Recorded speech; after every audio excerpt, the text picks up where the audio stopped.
Ahmoqligini chegarasi yo'ligi bilan hayron qoldiryapsan. Hozirgina qilichingni yo'qotding, nimaga haykalda turib qolding? Ichigo. Qirol bilan otni nima farqi bor? Nima? Menga qirol odam, ot hayvon yoki qirolda ikkita oyoq, otda esa to'rtta degan hikoyalar kerak emas. Ularning shakli, qobiliyatlari va kuchlari bir xil bo'lsa, bo'lmasa nimaga biri urushni boshqaradigan qirol bo'lsa, boshqasi esa o'sha qirolni olib yuradigan ot bo'ladi. Yana bir bor qaytaraman, nima farqi bor? Bitta javob bor. Instinkt. Mavjudotlar kuchliroq bo'lib, qirolni hukmronligini qo'lga kiritmoqchi.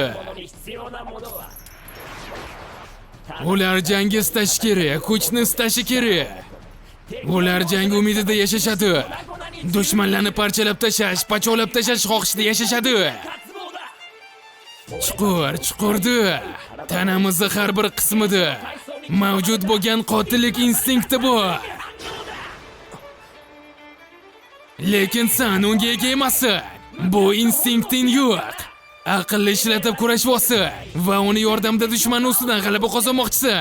Lekin hech nima qila olmayapsan, chunki qinidan chiqarilmagan qilich bilan kurashyapsan.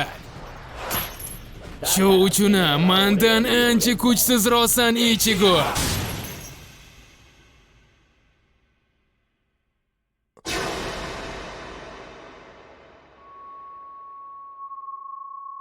U menga kerak emas, Ichigo.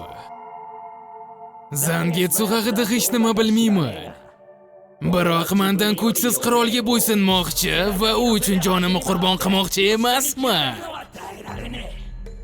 Agar mendan kuchsiz bo'lsang, seni shunchaki yo'qotaman. O'shanda o'zim qirolga aylanaman.